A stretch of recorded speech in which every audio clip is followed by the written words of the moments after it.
आप सभी का इसमें विशेष स्वागत है। यह सत्र आज अचानक बुलाया गया और उसके पीछे कारण यही था कि आज हमने जब अचानक इनसे बात की, युग मनीषी वीरेश्वर उपाध्याय जी से, उन्होंने सहर्ष स्वीकृति दी आधे घंटे के लिए। और अभी थोड़ी देर पहले उनका फोन आया कि उनका जो जिससे वो जुड़ते थे वो फोन खराब हो गया, तो दूसरा नंबर दिया, तो उस पर मैंने उनको विवरण भेजा है। तो वो शीघ्र ही हमारे संग जुड़ेंगे। तब तक हमारे संग जो लोग हैं उनका परिचय करा दें। सबसे पहले हमारे संग जुड़े हुए हैं महेश प्रसाद जी, जो हमारे अंकल हैं और 90 वर्ष के हैं, लेकिन इस उम्र में भी उनका आशीर्वाद और साथ हमेशा मिलता रहता है और निवेदन पे हमेशा उपस्थित रहते हैं, जबकि उन्होंने अपनी साधना छोड़ करके अभी जो करते हैं हमारे निवेदन पे जुड़े हैं। और साथ में हैं हमारे राम महेश मिश्रा जी, जो भाग्योदय फाउंडेशन से संबंध है। गायत्री परिवार में बहुत लंबा समय बिताया है इन्होंने और अपनी एक अच्छी शासकीय सेवा को छोड़ करके ये गायत्री परिवार से जुड़ करके एक लंबा कई दशक इन्होंने दिए हैं। और उसके पश्चात इन्होंने अपने भाग्योदय फाउंडेशन का स्थापना की और समाज से जुड़े कार्यों में ये लगे हुए हैं। हमारे संग हैं रंजना तिवारी जी, जो सीआरडीजी फाउंडेशन की संस्थापक निदेशक भी हैं और हमारे इस सारे कार्यक्रम से उनका हर तरह से सहयोग मिलता रहता है। और आप हमारी अर्धांगिनी भी हैं और आज निर्जला एकादशी का व्रत भी रखा हुआ है, लेकिन जब पता लगा कि वीरेश्वर उपाध्याय जी युग मनीषी जुड़ रहे हैं और आप लोग जुड़ रहे हैं, तो इन्होंने इसमें आने की अपनी वो कर ली। और हमारे संग हैं शिव सत्य प्रकाश शुक्ला जी, जो हमारे एनजीओ सीआरडीजी फाउंडेशन के मीडिया प्रभारी हैं और ये हमारे प्रचार प्रसार का सारा नैतिक उत्तरदायित्व इन्हीं के ऊपर है। और ये लखनऊ विश्वविद्यालय में पदस्थ हैं और लखनऊ विश्वविद्यालय के जितने भी सारे काम हैं निर्माण से संबंधित इन्हीं की देखरेख में होते हैं। और ऐश्वर्या तिवारी जो है हमारे एनजीओ की सदस्य हैं और इनका भी काम प्रचार प्रसार को लेकर के और एक नई तरह से हमारे इस एनजीओ को एक गति प्रदान करने का एज अ कैटलिस्ट ये काम कर रही हैं, जुड़ी हैं। अब हम लोग जब तक प्रतीक्षा करते हैं तो विश्व योग दिवस के बारे में थोड़ी सी चर्चा अगर करें तो मुझे लगता है कि एक सार्थकता होगी इसमें। जो हमारे राष्ट्र को विश्व गुरु बनाने के लिए अगर हम पहली सीढ़ी, पहला पग आज के युग में माने तो 2014 को जब हमारे राष्ट्र के प्रधानमंत्री नरेंद्र मोदी जी ने वीरेश्वर उपाध्याय जी आ गए, प्रणाम प्रणाम प्रणाम।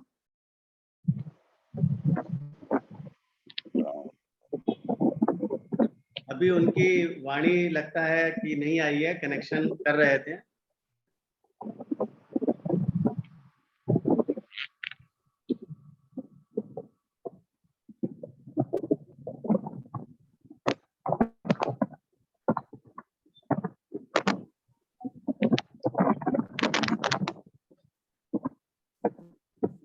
स्पीकर जी, अगर आप सुन पा रही हैं तो आप अपना वीडियो ऑन करिए, ऐसे अच्छा नहीं लगेगा। आपकी आवाज नहीं आ रही है सुनीता जी।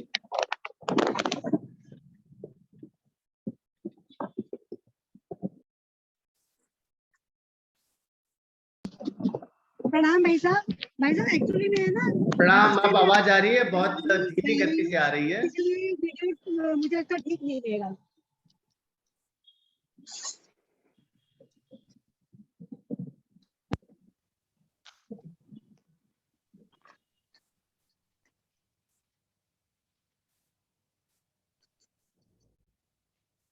Muted.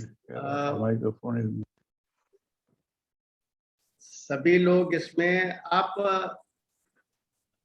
आदरणीय, आप अपना वीडियो ऑन करें।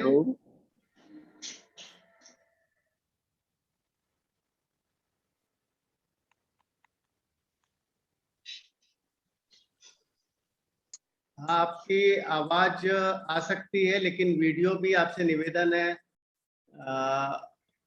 आप भी प्रारंभ करें। सुनीता जी ने तो किया।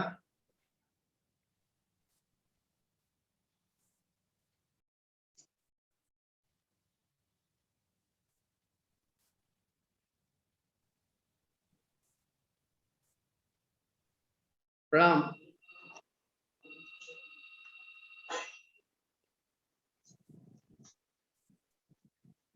हेलो।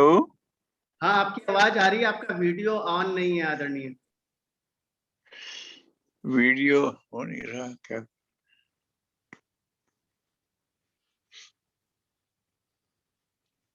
हाँ, अभी आया हेलो। आपका वीडियो। हाँ, अब आ गया। जी जी जी, प्रणाम प्रणाम प्रणाम। प्रणाम प्रणाम कर दे।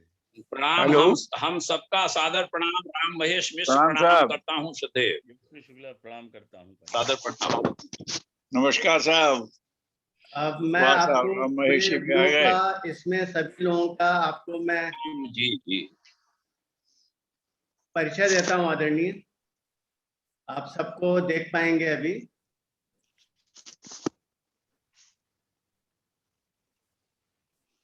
हेलो। जी आवाज आ रही मेरी? जी, आपकी आवाज आ रही है।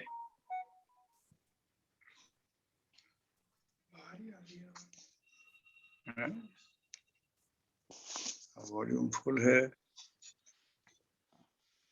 आ रही आवाज आ रही है। बिल्कुल ही नहीं आ रही इसमें तो। दूसरा है तुम्हारा एयरफोन। आवाज बहुत फीबल आ रही है इसमें।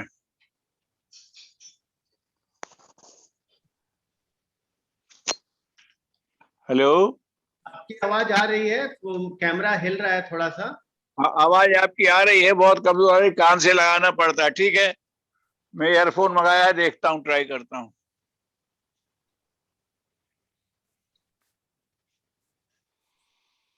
अभी आप सुन हेलो। पा रहे हैं मुझे? हाँ, आवाज सुन रहे हैं। आ, बस अब आवाज ठीक हो जाएगी। अब हाँ हाँ, कान से लगाने पे ही आ रही है आवाज, इतनी कम है। चलिए ठीक है। जी, आपको आप आपका वहां से बढ़ा वीडियो सके तो शायद अभी बढ़ाइए। फिर से ब्लैंक हो गया है। हाँ, अभी। जी आदरणीय, मैं पहले तो इसमें जो आप लोग सब देख रहे होंगे, आपको कुछ एक आध चेहरे तो जाने पहचाने दिख रहे होंगे। ये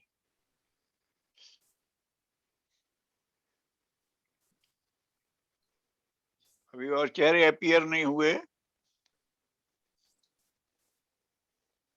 अभी चेहरे अपीयर हो रहे होंगे।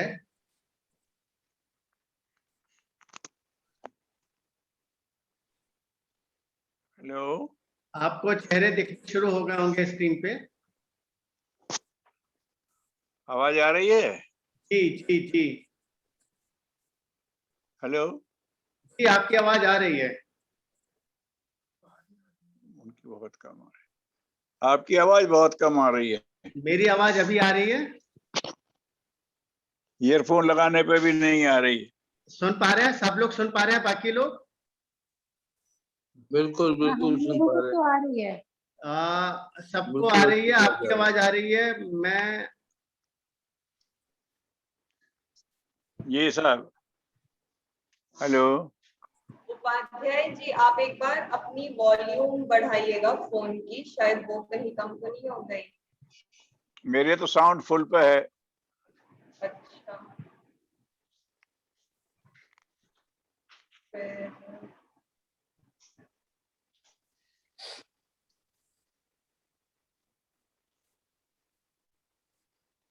मेरी आवाज इससे ज्यादा नहीं बढ़ सकती इसमें। मैं आपकी आवाज तो अच्छी आ रही है। आपको हम हाँ लोगों की आवाज सुनाई नहीं दे रही है। हाँ, कम आ रही है। अभी ऐसे कान पे लगाता हूँ तो आती है। ठीक है अभी। लेकिन लेकिन आपकी आवाज हम लोग को बहुत अच्छे से स्पष्ट सुनाई दे रही है। चलिए ठीक है, बात शुरू करते हैं। जी, आपको सबसे पहले तो हम प्रणाम करते हैं। आप आए हमारे संग। मैं परिचय करा दूं आपको। ये महेश प्रसाद जी हैं, हमारे अंकल हैं, 90 वर्ष के हैं और इनका आशीर्वाद हमें मिलता रहता है। और ये उत्तर प्रदेश शासन में उच्च पद से सेवानिवृत्त हुए और आनंद मार्ग एक संस्था है उससे कई दशकों से जुड़े हुए हैं।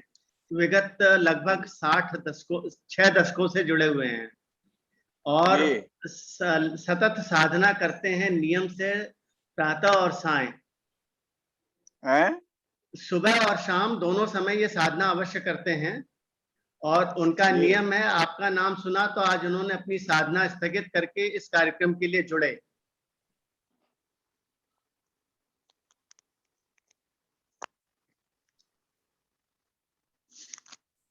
नाम उपाध्याय जी।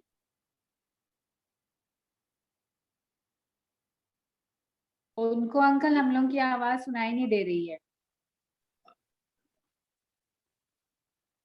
अभी आपकी आवाज नहीं आ रही है।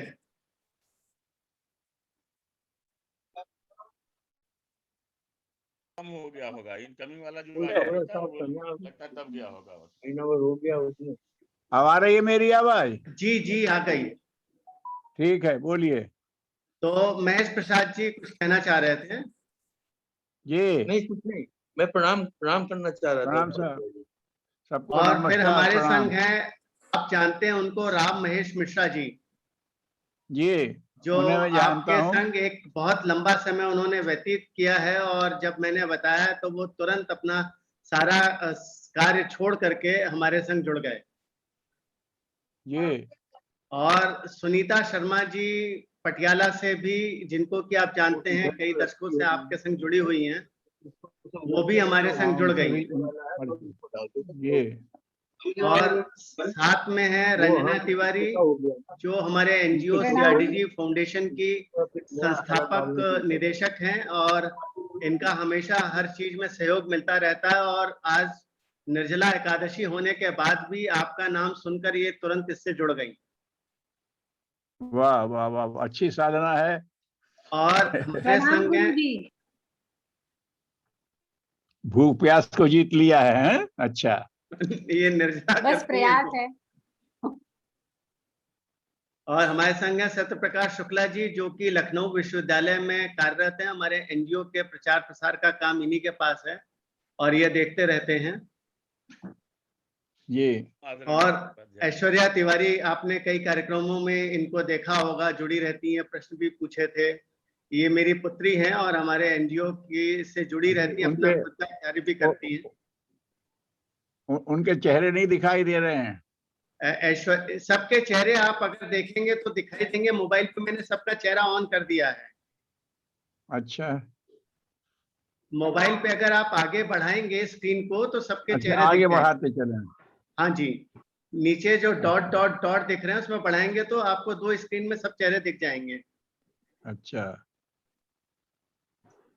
तो हम लोगों ने आपका समय जो अचानक लिया, उसके पीछे कारण ये था कि हम लोगों ने भारत विश्व गुरु श्रृंखला का आयोजन करना प्रारंभ किया, आप उससे जुड़े हैं जी। और ऐसी स्थिति में भारत विश्व गुरु के बनने के लिए जो पहला बहुत ही महत्वपूर्ण और ठोस कदम रखा था, मुझे ये लगता है कि हमारे प्रधानमंत्री श्री नरेंद्र मोदी जी ने जब 2014 के अपने संयुक्त राष्ट्र के उद्बोधन में यह बात रखी कि जो 21 जून है उत्तरी गोलार्ध में सबसे बड़ा दिन होता है और इस दिन की अपनी एक बड़ा विशेष महत्व है और इस दिन को विश्व योग दिवस के रूप में मनाया जाना चाहिए, जिसको कि यूनाइटेड नेशन ने स्वीकृति दी थी और पहले ही वर्ष 180 से ज्यादा देशों ने इसको योग को मनाया था। 21 जून 2015 में पहली बार मनाया गया था। आज ये 7वां आयोजन दिवस है वैश्विक।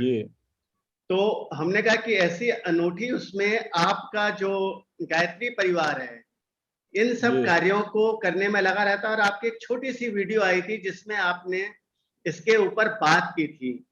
तो हम आप ही से निवेदन करेंगे कि आपने जो बात रखी थी वो वीडियो मेरे पास आ चुका था, वहीं से मुझे इच्छा हुई थी कि मैं आपसे बात करूं और जब वीडियो सारी चीज देखना शुरू किया तो रोक नहीं पाया, तो मैंने यकायक आपको आग्रह कर दिया और आपने इस आग्रह को स्वीकार किया। उसके लिए तो सबसे पहले आपका बहुत बहुत धन्यवाद। प्रणाम साहब, प्रणाम।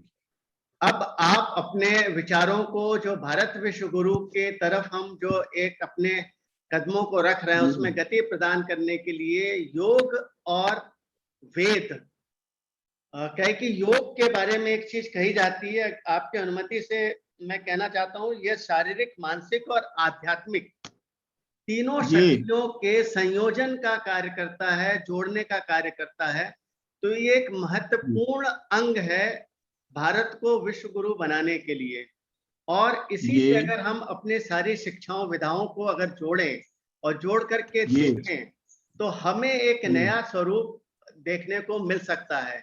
इसी के ऊपर आपके उद्बोधन को हम सुनना चाहेंगे आदरणीय। देखिए, ये जैसा आपने कहा, परम पूज्य गुरुदेव ने कहा था कि अब ऋषियों का एक प्रयास चल रहा है कि पूरे विश्व के स्तर पर मूर्धन्यों के दिमाग में एक हलचल मची हुई है किसी एक ऐसे बिंदु पर आने की जिससे विश्व का एकत्व हो सके। तो उसमें उन्होंने योग दिवस के बारे में सोचा कि योग एक ऐसा माध्यम है कि लोगों में इसका एक सहज एक्सेप्टेंस हो गया है। भले वो योग व्यायाम को लेकर के ही हुआ हो, लेकिन हो चुका है। तो उसके लिए हुआ तो ऐसा उनका एक बार प्रस्ताव करना, अनायास मान लेना, तो एक वैश्विक चेतना वो बात पड़ी हुई है। हवाई योग की बात तो बहुत सुंदर है ये, लेकिन अब हमको धीरे धीरे प्रयास करना पड़ेगा कि महर्षि पतंजलि ने जो योग की बात की है तो वो समाधिपाद से शुरू करते हैं। समाधि माने पूरी तरह डूब जाना। तो अब कहाँ डूबना है? तो परमात्म तत्व में ही डूबना है। अब जब परमात्म तत्व में डूबना है तो उसके लिए क्या क्या करना पड़ेगा, तब फिर उनकी समझ में आया कि ये सब बताएं। तो उसके साधन के रूप में यम, नियम, आसन, प्राणायाम, प्रत्याहार बताए उनने कि जब ये मनुष्य को सधने लगेंगे तभी ये स्थिति आएगी कि वो सही धारणा कर सके और फिर ध्यान में जाए और फिर समाधि में जाए। धारणा, ध्यान, समाधि। तो इस तरह से उनका मूल उद्देश्य तो यही रहा है, क्योंकि वो समाधि पाद से शुरू करते हैं और कैवल्य पाद में समाप्त करते हैं कि बस वहां होकर के एक ही रह जाए। तो उनका ये अध्यात्म योग ही है मुख्य लक्ष्य। लेकिन उसमें अध्यात्म योग के जाने के लिए भगवान कृष्ण ने भी कहा है कि इसको जाने के लिए आदमी का शरीर भी ठीक होना चाहिए, मन भी ठीक होना चाहिए, आदमी का चिंतन भी ठीक होना चाहिए। तो उसके लिए एक पूरा का पूरा पैकेज दे दिया महर्षि पतंजलि जी ने।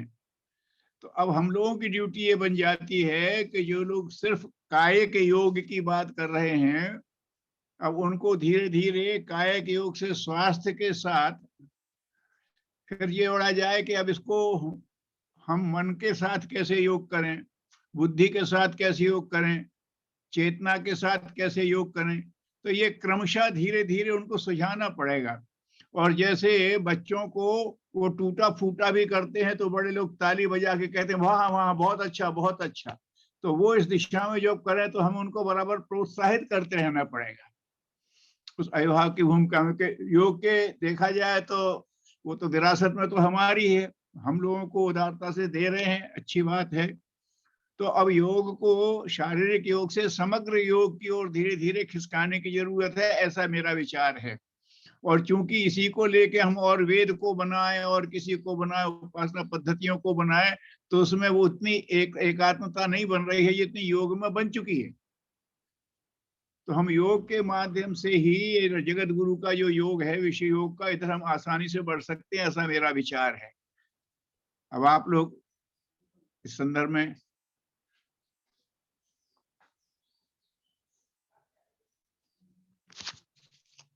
आप म्यूट हैं। ये पिताजी आप, तिवारी जी आप म्यूट हैं। मैं हमारे संग आदरणीय महेश प्रसाद जी जो काफी वरिष्ठ और एक ऐसे संस्था से जुड़े हुए हैं जो इसी चीज पे भारत को विश्व गुरु बनाने के लिए बहुत वर्षों से कार्य कर रहा था। आनंद मार्ग आपने संभवतः नाम सुना होगा। और कई वर्षों पूर्व इंदिरा गांधी जी के शासन के समय में इसने विशेष सुर्खियां बटोरी थी, ऐसे कारणों को लेकर के जो कारण थे नहीं।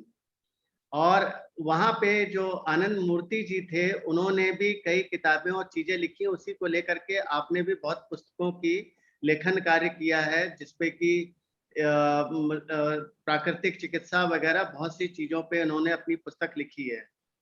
जी। आप योग को जो इस समग्रता में जो योग मनीषी वीरेश्वर उपाध्याय जी ने बताया, उसी बात को आगे करने के लिए और कैसे हम इसमें गति प्रदान करें भारत को विश्व गुरु बनाने के लिए, आपसे हम जानना चाहेंगे। है कि आपने एक बहुत लंबी पारी देखी, आप दोनों लोगों ने, लगभग आप लोग समकालीन हैं, आप 86 वर्ष के हैं और आप 90 वर्ष के हैं, तो आप लोग समकालीन हुए एक तरह से, तो आप लोग हम लोगों को ज्यादा अच्छा मार्गदर्शन दे सकते हैं। भाई देखिए, जो हमारे उपाध्याय जी ने कहा है, इसमें तो कोई संदेह नहीं कि योग की दृष्टि ही, योग के रास्ते से ही हम चलेंगे तो भारत में हम विश्व गुरु बन सकते हैं। एक बार इस पर और चर्चा हुई थी, तो मैंने इसी दिशा के अंदर इंगित भी किया था कि केवल देखिए फिजिकल या भौतिकी के स्तर पर अगर हम बढ़ना चाहें तो उससे विश्व गुरु नहीं बन सकते, क्योंकि पुरातन में भी, पुराना भी, एंशिएंट में भी हम केवल ये कि अध्यात्म के रास्ते से ही हम चले, और अध्यात्म भी ये कि योग के जरिए प्राप्त होता है। महर्षि पतंजलि की इन्होंने चर्चा की है, उनका पहला सूत्र ही ये है कि योगस्य चित्त वृत्ति निरोधा। योग क्या है ये डिफाइन उन्होंने किया है, सबसे बढ़िया डेफिनेशन दिया है कि चित्त में जो वृत्तियां हैं जिनसे हम बंधे हुए हैं, तमाम शरीर बंधा हुआ है, मन भी बंधा हुआ है, हमारे जितने कर्म हैं वो वृत्तियों से ही एक डायरेक्ट होते हैं, उनका निषेध, उनका उनका उनका निरोध, यानी उनका समाप्ति ही योग है। और उसके लिए, क्योंकि वो इतना बड़ा, इतना इतना गहन रास्ता है, इतना सीरियस रास्ता है, उसके लिए कोई आसान काम नहीं है कि हमने सोच लिया, कल्पना कर ली और हम हो गए। तो महर्षि पतंजलि ने स्वयं ये कि 8 सूत्रीय एक कार्यक्रम दिया है, एक शेड्यूल दिया है, जो यम, नियम, आसन, प्राणायाम, प्रत्याहार, धारणा, ध्यान और समाधि, ये सब मिला के ये इसलिए दिया है कि हम बॉडी को माइंड से, माइंड को फिर स्पिरिट से जब तक सिंक्रोनाइज नहीं करेंगे, तब तक हमको कोई चीज प्राप्त नहीं होती। अब यम नियम तो देखिए हम भूल जाते हैं, केवल जहाँ योग की बात आई तो केवल आसन, और वो भी एक फिजिकल, और आसन भी मैं देख रहा हूँ कई एक लोग हैं कि जो आसन को चला रहे हैं और चल रहे हैं, बाबा रामदेव भी हैं, कि ये एक्चुअली फिजिकल एक्सरसाइज बन के रहेगी। इसका योग का भी एक देखिए कि वो है कि आसन भी अगर हम करेंगे तो उसके अंदर पहले प्राणायाम का बड़ा भारी, उसका सांस लेने की बड़ी भारी उसके अंदर ये क्रिया है कि किस वक्त हम सांस लेंगे, किस वक्त रोकेंगे, कितना एक निकालेंगे सांस को, ये सब का ध्यान रखने से ही एक आसन पूर्ण होता है। केवल दौड़ भागने से, अब तो देखिए 50% तो बिल्कुल एरोबेटिक हो गया है, ये दौड़े, वो दौड़े, ये कर लिया, वो कर लिया, वो आसन नहीं है, वो योग नहीं है, वो योग का पाठ नहीं है, हम उसको जबरदस्ती ले रहे हैं। इसीलिए देखिए हमारे इस स्तर के ऊपर भी, भारत के स्तर पर भी बहुत ज्यादा हम इसकी प्रगति नहीं कर पा रहे हैं। अदरवाइज अगर इतने लोग अगर मान लीजिए योगा करें तो उनका इतनी शुद्धि होगी, इतना उनके ये वृत्तियों का उनका ये कि रेस्ट्रेन करेंगे कि भारत का चित्र ही बदलना शुरू हो जाएगा। अब इस समय क्या है कि सबसे बड़ा जो हानि है, ये सबसे बड़ी जो डेफिशिएंसी है भारतवर्ष के अंदर, वो क्राइसिस ऑफ कैरेक्टर है। हम ये कितना ही पढ़ लें, पीएचडी प्राप्त कर लें, कुछ कर लें, लेकिन अल्टीमेटली हम देखते हैं कि वो कैरेक्टर के ऊपर रह जाता है। तो वो तब तक ये कि नहीं आएगा जब तक उससे संबंधित वृत्तियां हम कंट्रोल नहीं करें। तो वृत्तियां कंट्रोल तभी होंगी कि जब हम योग पूरी जो शेड्यूल किया हुआ है उसके हिसाब से करें। अब यम नियम के अंदर भी यम भी 5 हैं, नियम भी 5 हैं, उनको एक एकेडमिक तौर पे तो बहुत से लोग जान भी लेते हैं, लेकिन उसको फॉलो कौन करता है? मैं तो अपने जीवन के अंदर मैंने देखा है इसको कि केवल एक जो सत्य है, यम का पहला पार्ट है सत्य, अहिंसा, अस्तेय, अपारिग्रह और ब्रह्मचर्य। और अगर आप सत्य को ही ये कि पालन करना, सत्य के अंदर सारा कंपास है, चाहे जस्टिस हो, चाहे न्याय हो, चाहे कुछ हो, वो सारा केवल सत्य बोलना ही, एक भाषण से सत्य बोलना, वो वही केवल मेरे कल्पना के अंदर नहीं, मेरी कल्पना के अंदर बहुत इसके अंदर आता है। इसी को अगर फॉलो करना शुरू कर दे, और यही एक इतना मुश्किल काम, तो आप योग की जो साधना है, जो हम अंतिम ये कि उसके पे पहुंचेंगे, जहाँ जहाँ समाधि के स्तर के ऊपर, तो वो हो ही नहीं सकता जब तक कि ये यम और नियम का हम पूरा पालन करके अपने शरीर को एक बिल्कुल एक शेड्यूल के अंदर न बांध लेंगे, उस डिसिप्लिन के अंदर हम न बांधेंगे। तो मैं तो यही कहूंगा कि देखिए, इसको उस रूप में भी प्रचार होना चाहिए। अभी क्या हो रहा है और देशों के अंदर, वो केवल एक फिजिकल पार्ट एक रह गया, ऐसे आसन कर लो, ऐसे आसन कर लो, वो जो एसेंशियल पार्ट है उसकी तरफ तो हम चर्चा ही नहीं कर रहे। और जब तक वो चर्चा नहीं करेंगे, और जब तक वो साधना नहीं करेंगे, तो हम एक आदर्श बन के प्रस्तुत नहीं होंगे, तब तक देखिए अनफॉर्चुनेटली मैं नहीं समझता कि भारतवर्ष योग के जरिए भी विश्व गुरु बन पाए। बस मत यही। धन्यवाद। आपने जो बात रखी और जो योग मनीषी वीरेश्वर उपाध्याय जी ने बात रखी, उससे तो एक चीज स्पष्ट हो रही है कि योग जो अभी हम लोग जो देख रहे हैं दुनिया की दृष्टि से, वो एक उसका जिसे कहते हैं एक ट्रेलर मात्र है। इसका एक जिसे कहते हैं छोटे छोटी उसका प्रारंभिक दौर कि ये ऐसा भी एक मार्ग है जो आपको स्वास्थ्य की ओर लेकर के जाता है, लेकिन एक शारीरिक जी आपने कुछ कहा, अच्छी शुरुआत है ये, प्रारंभ शुरुआत, और इसको एक उच्च स्तर पे ले जाने की आवश्यकता है। तो जब हम इसको योग को शारीरिक से आगे बढ़कर मानसिक और आध्यात्मिक की तरफ ले जाते हैं, जो आपने यम नियम ये सब चीजों की सारी बात की, योग के जो पतंजलि के सूत्र के अनुसार हैं, तो इन सबको करने में हमारे पास क्या मार्ग है, उस पे आप लोग बताइए। हम ये जानना चाहेंगे आप लोगों से। योग मनीषी जी, है कि मार्ग अब आवश्यक हो गया है। जो मैंने कहा कि हम लोग जो है, यही मैंने कहा कि योग के जितने भी शिक्षक हैं, जितने भी उपदेशक हैं, उनको अब ये कायिक योग से समग्र योग की तरफ ले जाना पड़ेगा। और हमें दूसरों को समझाना है तो स्वयं हमें अपने में उतारना पड़ेगा, और हमें काफी आगे चलना पड़ेगा। जैसा विनोबा जी कहते हैं कि सूर्य जब इतना ज्यादा तपता है तब धरती को इस सीमा तक गर्मी दे पाता है। तो हम लोगों को अपने से शुरुआत करना पड़ेगी। हम लोग के अच्छे साधक बने। और जो आपने बताया योगश चित्तवृत्ति निरोधा, उसमें कहा है, यम में कहा है, ये यम माने जीवन के अनुशासन, अहिंसा, सत्य, अस्तेय, ब्रह्मचर्य, अपरिग्रह। एक को भी अगर पकड़ लेंगे तो सब एक दूसरे से जुड़े हुए हैं, लेकिन इनमें वृत्तियां जाती ही नहीं है। वृत्ति तो दूसरे का अहिंसा छोड़ करके लोगों का अधिकार छीनने में जाती हैं, सत्य की जगह चालबाजी की तरफ जाती हैं, है ना। सत्य की तरह ब्रह्मचर्य की जगह उसमें जाती है मौज मस्ती में।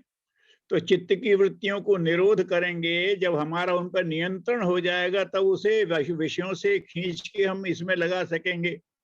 भोग की तरफ से निकाल करके योग में लगाना है वृत्तियों को।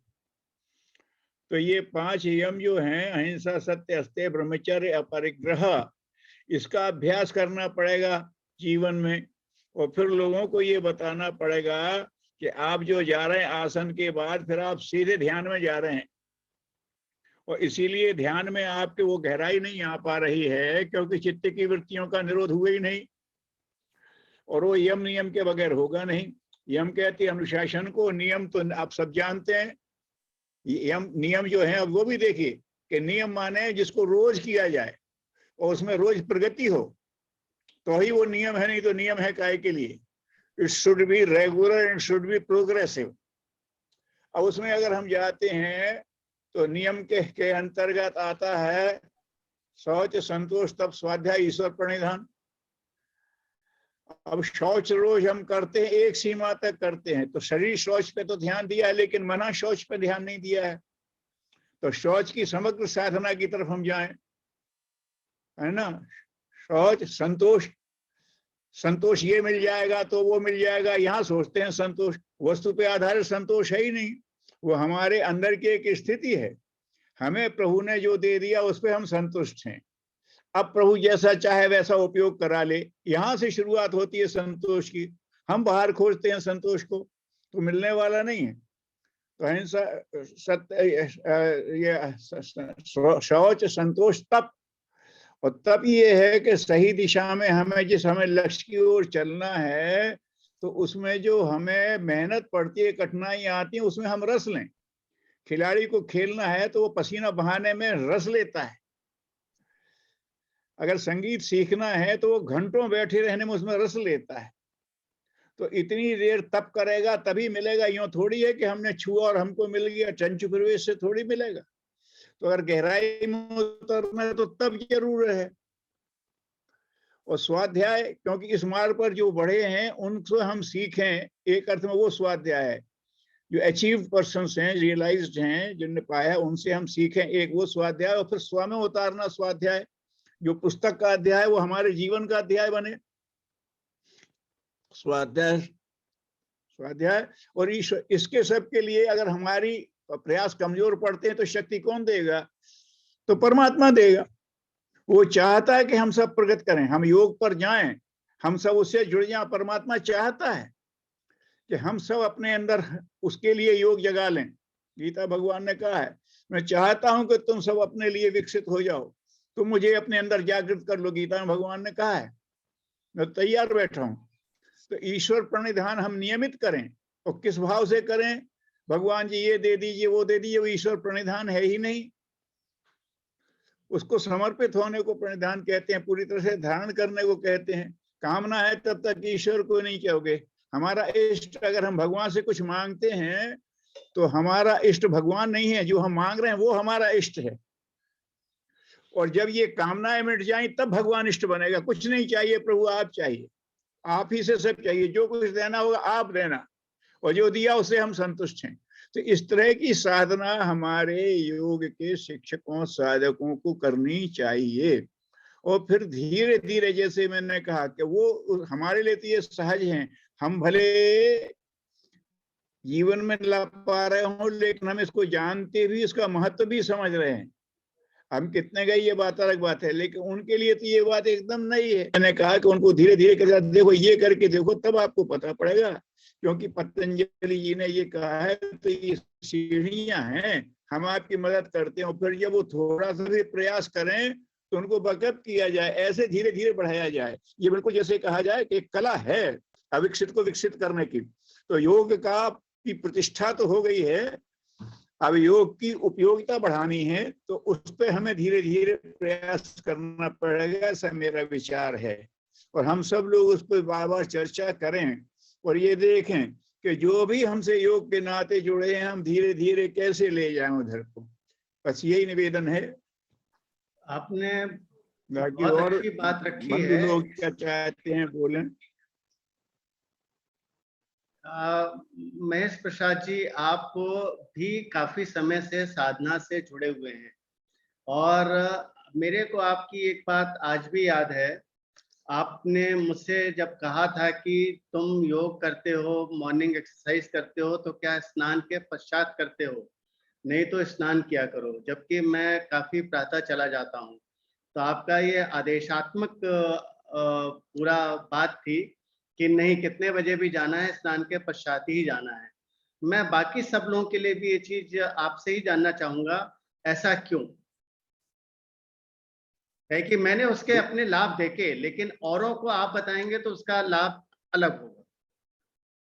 देखिए, नहाने की महत्ता यूं है कि एक तो जितनी हमारी नर्व्स स्प्रेड हैं तमाम के बाहर के सरफेस के ऊपर बॉडी के, वो नहाने से थोड़ी शांत होती है।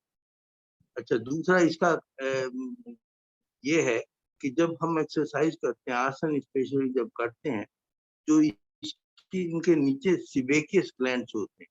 सीबेकस ग्लैंड्स होते हैं, तो उनसे वो निकलता है, क्या नाम, एक हार्मोन्स। हार्मोन्स निकलते हैं। हाँ, वो उससे बॉडी में तेज एक आता है, जिससे कि अगर हम चेहरे के ऊपर अगर हम हाथ मल लें उसके बाद, तो चेहरे पे थोड़ा सा एक तेज आएगा। तो अब अगर हम मान लीजिए कि ऐसे ही कर लेंगे और उसके बाद हम नहाएंगे, तो वो सारा जितना भी वो सीबेकस ग्लैंड जो सिक्रीशन है वो सारा समाप्त हो जाएगा।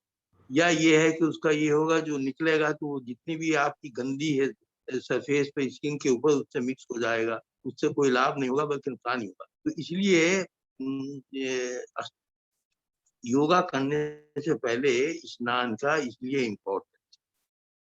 ये बहुत अच्छी बात की, और जिस तरीके से आप दोनों लोगों ने बोला कि ग्रंथियों का जो हेलो स्त्राव होता है। हेलो जी हेलो। हाँ, आपकी आवाज आ रही है। जी। हाँ, बस मैं जो आपने प्रश्न किया उसका इतना ही उत्तर है। नहीं, आपकी बात ही पे मैं कह रहा था कि आपने जो कहा कि बहुत से लोगों को ये रहता है कि हम कैसे भी एक्सरसाइज या अभ्यास कर सकते हैं। आप दोनों लोगों ने एक ही सुर में बीच में बोला था कि क्यों करना चाहिए। हमारे संग भाग्योदय फाउंडेशन के राम महेश मिश्रा जी जुड़े हुए हैं, जो दिल्ली और लखनऊ दोनों जगह से अपने फाउंडेशन को संचालित करते हैं, और अभी वर्तमान में लखनऊ में रह रहे हैं। कोरोना काल के कारण इधर नहीं आ पाए हैं दिल्ली साइड में। ये हमारे इन्होंने आज के दिन काफी बृहद कार्यक्रम किया योग को लेकर के, और कई जिलों में, कई गांवों में आज कार्यक्रम हुआ। अलग अलग 8 जोन को पूरे भारतवर्ष को इन्होंने बांटा हुआ है, और उस प्रत्येक जोन में इन्होंने काम किया। राम महेश मिश्रा जी, आज के कार्यक्रम जो आपने किए उसमें सूक्ष्मता से बताइएगा, जिससे कि हम लोग इसको एक सही तरीके से आगे बढ़ सकें। राम महेश जी।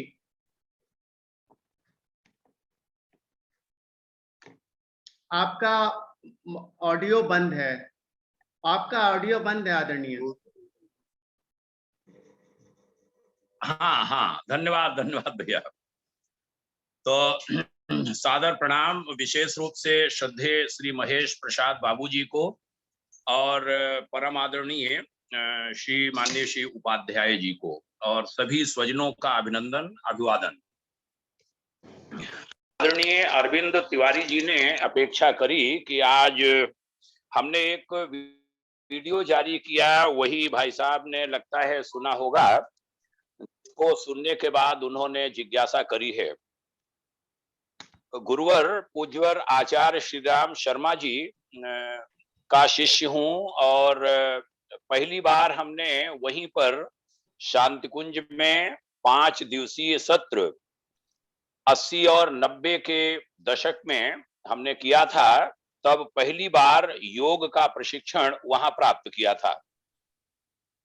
पूज्यवर गुरुदेव के मिशन में काम करते हुए एक समय वो आया जब हमें देव संस्कृति विश्वविद्यालय में कार्य करने का अवसर मिला।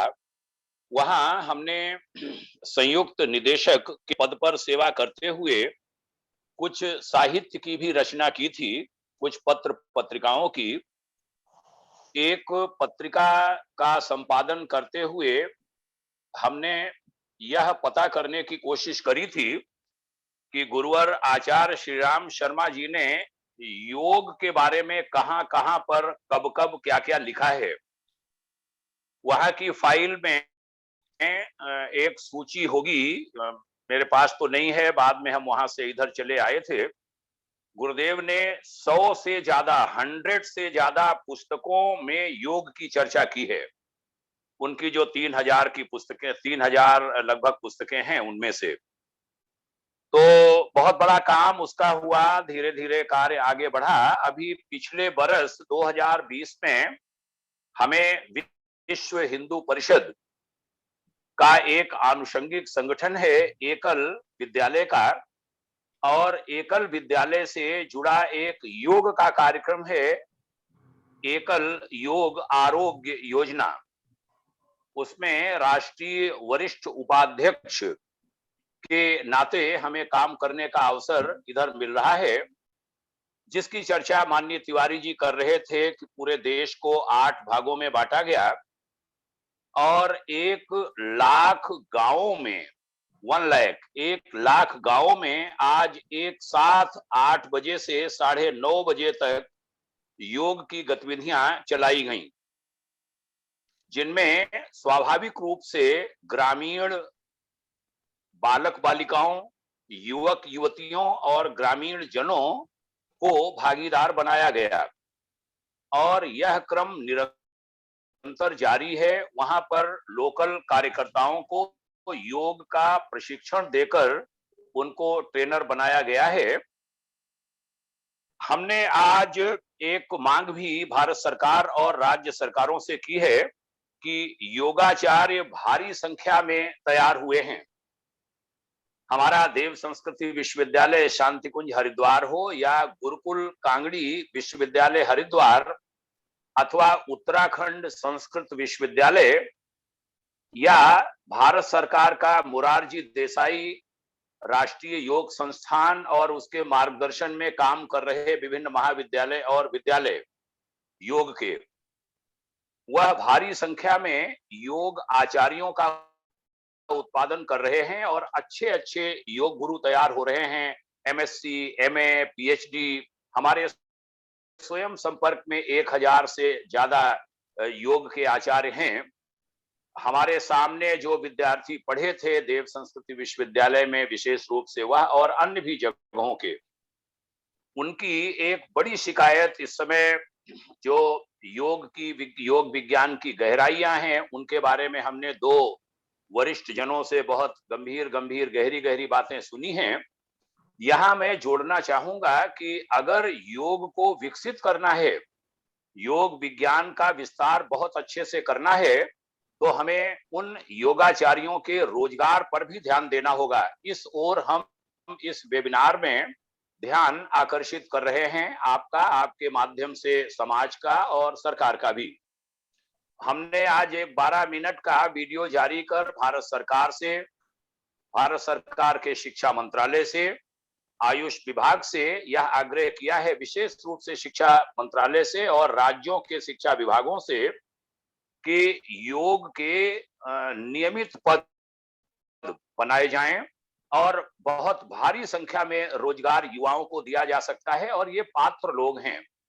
हमारे जो माध्यमिक और उच्च माध्यमिक स्तर के विद्यालय हैं उनमें हमको, आपको याद होगा, पीटी टीचर, फिजिकल टीचर हुआ करते थे।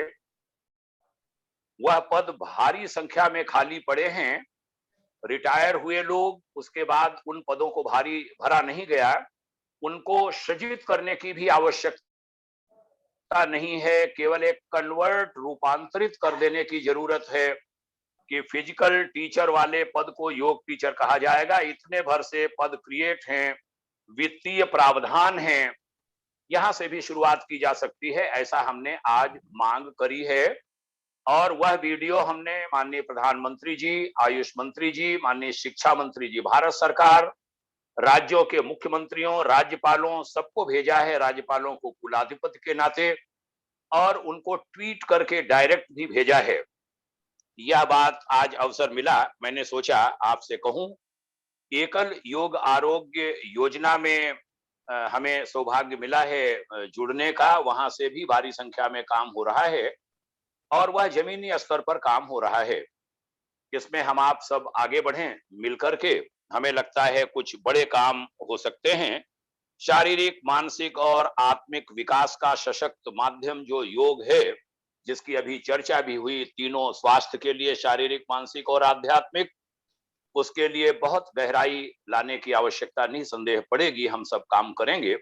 धन्यवाद अवसर देने के लिए। आइए आगे बात को बढ़ावें। माननीय तिवारी जी। धन्यवाद राम महेश जी, आपका जो हमें साथ और सानिध्य प्राप्त हुआ है वो अपने आप में एक अच्छी बात है, लेकिन आप थोड़ा सा अपना वीडियो ऑन करें आदरणीय। आप वीडियो बंद कर लेते हैं तो ऐसा लगता है बहुत दूर चले गए हैं। वीडियो खुला है, वीडियो खुला है।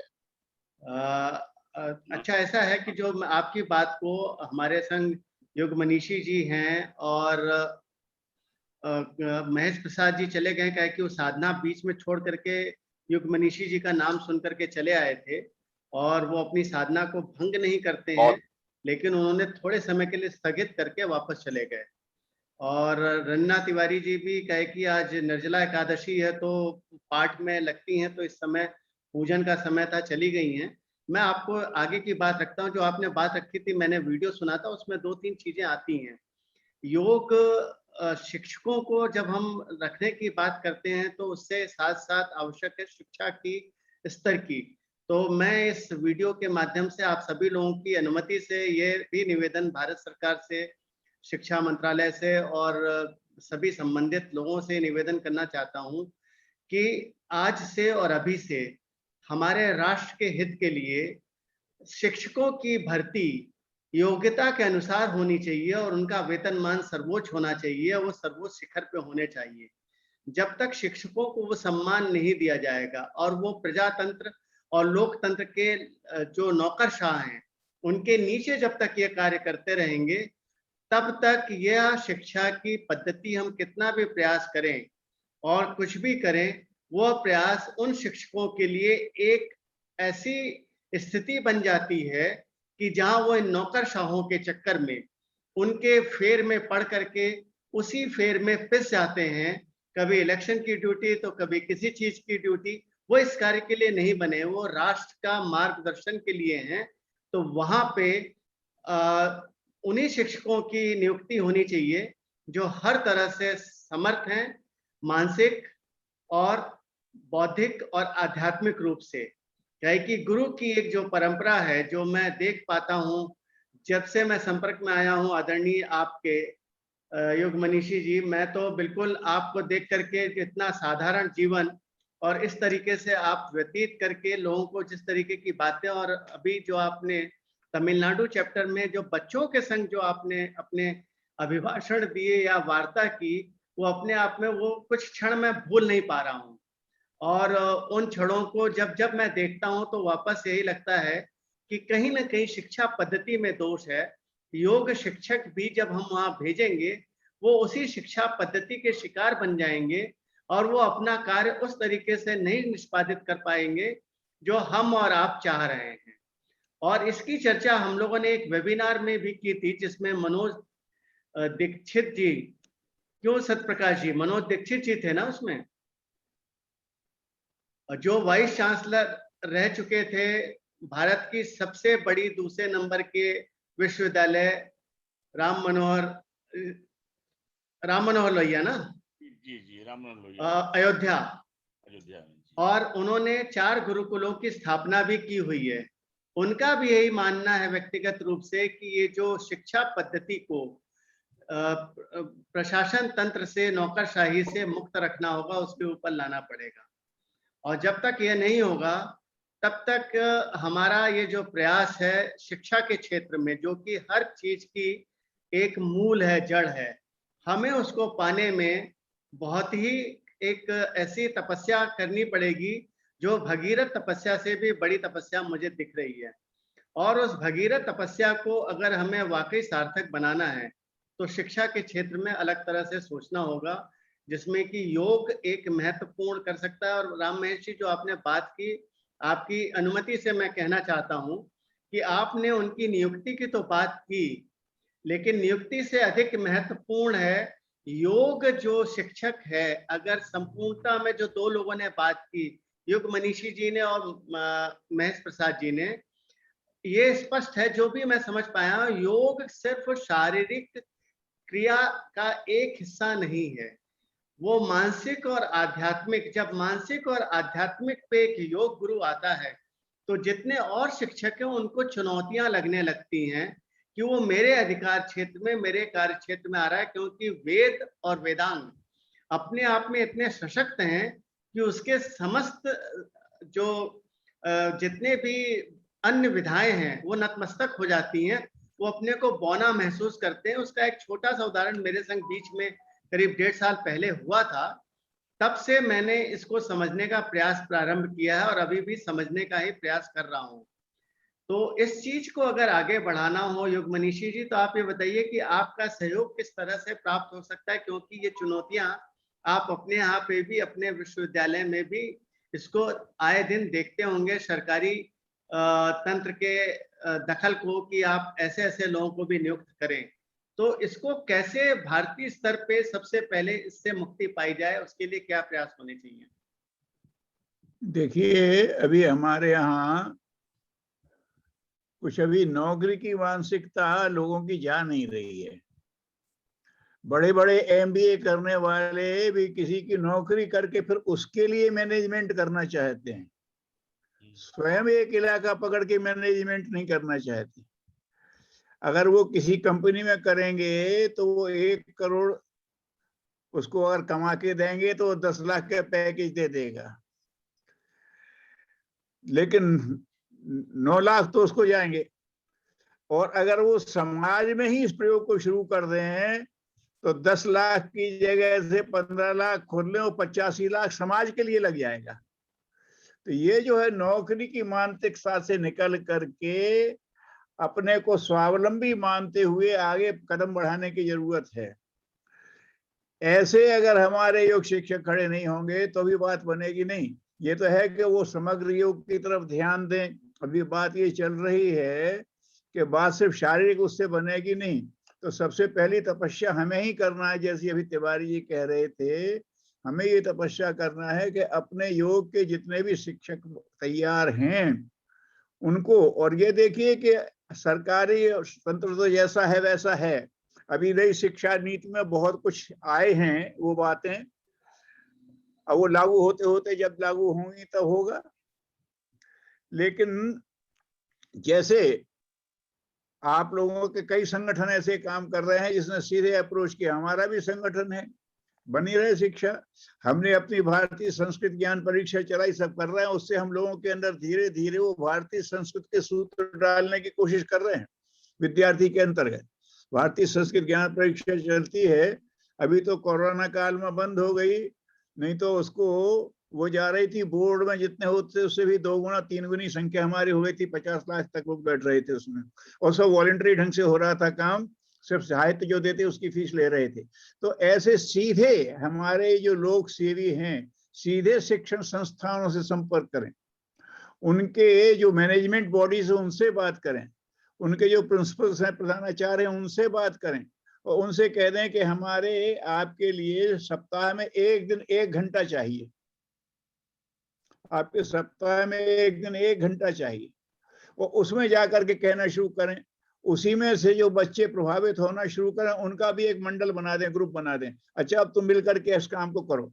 तो ये धीरे धीरे एक स्वचालित क्रम होगा। तो जैसे आपने कहा है कि साहब अरे साहब इतनी बड़ी बात है, नहीं, सब हो जाता है। गायत्री मंत्र को लोगों को सुनने का अधिकार नहीं था, अब जिन्हें सुनने का अधिकार नहीं वो आचार्य बने बैठे हैं। यज्ञ में जिन्हें आहुति डालने का नहीं था, हमने प्रयास करो तो शुरू होता है। वो कहते हैं मैं अकेला ही चला था मुझे साहिल, मगर लोग आते ही गए और कारवां बढ़ता गया। तो हमें सबको ये कोशिश करना चाहिए कि हम अभी शिक्षा तंत्र जब में सुधार होगा तो होगा, लेकिन we can't wait for it.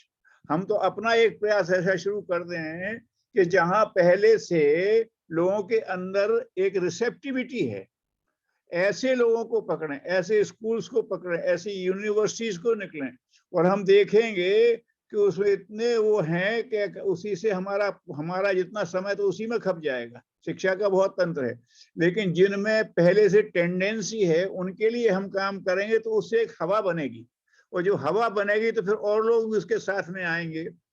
तो हमें अच्छे योग शिक्षक जो समग्र योग की बात भी करें और उसको लोगों में पिरोने उतारने की क्षमता भी उनके अंतर्गत हो, नहीं तो फिर वो रटा देंगे, बस बात खत्म हो गई, सारे सूत्र रटा दिए, हमको सब पता आ गया, सत्यम व धर्मम चर सब रट लिया, लेकिन है कुछ भी नहीं। वो तो दुर्योधन ने भी रट लिए थे। तो ऐसा एक प्रयास हमें करना पड़ेगा। तो इसी तरह का हम लोग बात करते रहेंगे और शिक्षाविदों से मिलेंगे। लेकिन मेरा ये कहना है कि जो हमारे ऐसे संगठन काम कर रहे हैं वो अपने ढंग से ऐसे विद्यालयों, ऐसी यूनिवर्सिटीज में अप्रोच बनाएं कि जहां पहले से उसके लिए वेलकम है, वो चाहते हैं कि ऐसा हो, और वहां करेंगे तो उन बच्चों को कुछ भी ऑनरेरियम भी मिलने की संभावना हो जाएगी। और नहीं तो वहां जो हम इस कॉलेज में योग सिखाते हैं और ये कह करके अगर वो अपना योग सेंटर भी चला देंगे तो भी पॉपुलर हो जाएंगे। तो हमें अपने स्वावलंबन की वृत्ति को उखाड़ते हुए नौकर की मानसिकता से उभर करके कार्य करने की जरूरत है। तो अपना निवेदन कर दिया और इसी के साथ मैं भी अब छुट्टी चाहूंगा। आप अपनी बात चलाते रहें, फिर कभी मुझसे नहीं, जैसा बस कहेंगे मैं हम आपकी सेवा में आपकी हाजिर बात हो के जाऊंगा। साथ ही यहाँ पे हम अपनी बात को समाप्त करना चाहेंगे कि हमने आज का यह सत्र विशेष आपके लिए ही रखा था और हमने आपसे यही निवेदन किया था कि जितना आपके पास समय है उतना ही आज हम चर्चा करेंगे। और खाली जाते जाते और आपके जाने से पूर्व मैं आपको एक दो चीजें, आपकी अनुमति हो तो बता दूं शीघ्रता से। हमारा Bhimrao Ambedkar university of social science जो महू इंदौर में है, डॉक्टर आशा शुक्ला जी वहाँ की वाइस चांसलर हैं। उन्होंने हमारे एनजीओ को बहुत सी चीजों के लिए अनुमति दे रखी है। यह बात अगर मैं उन तक रखूं तो मैं आपको अगर आवश्यकता होगी तो मैं आपको उस समय वहाँ पे जोड़ना चाहूंगा, तो आपकी अगर अनुमति है तो मैं वहाँ बात कर सकता हूँ। और वहाँ से मेरे को पूर्ण विश्वास है कि वहाँ से सकारात्मक उत्तर आएगा। दूसरा, नहीं, वो तो डॉक्टर ठीक है, दिनेश, आपने एक किया। हमारे लोग भी ऐसे बहुत से, अब हम संख्या नहीं बता सकते कि सब स्वतंत्र ढंग से कर रहे हैं। बहुत से विद्यालयों में और बहुत सी यूनिवर्सिटी संपर्क है और उसमें बराबर रेगुलर आदान प्रदान चल रहा है। तो ऐसे मनोभूमि के व्यक्ति और तैयार हों, इसकी अपन कोशिश करेंगे। और आप हमसे जैसे जैसे कभी सेवा का मौका देंगे तो हम आपका नहीं नहीं सहयोग नहीं, करने सेवा का मौका तो आप हमें देंगे। और एक और बात कि डॉक्टर दिनेश शर्मा जी से बात चल रही है अपने एनजीओ के, उसमें भारत विश्व गुरु की इसी श्रृंखला में लेकर के आने के लिए कहा है कि वो शिक्षक भी रहे हैं और काफी अच्छे शिक्षक रहे हैं और काफी उनका इस तरफ रुझान भी है। तो हम ये प्रयास कर रहे हैं कि उनको यथाशीघ्र लाया जाए और उनके सामने यह बात रखी जाए। और इन्हीं सब चीजों के, इन्हीं आपके आशीर्वाद से कि उस समय भी आपका अगर आशीर्वाद प्राप्त होता है तो हमारे लिए परम सौभाग्य होगा। कहे कि दो शिक्षाविद, दो गुरु एक मंच पे आएंगे साथ में, तो हम लोगों को जो लाभ होगा वो एक अद्भुत होगा। इसी के साथ आपके आशीष वचनों के साथ आज के कार्यक्रम को हम आपकी अनुमति मैं से प्रयास यहीं पे करूंगा। विराम देना चाहेंगे। अगले प्रणाम कार्यक्रम तक उपाध्याय के जी लिए को सादर प्रणाम। नमस्कार।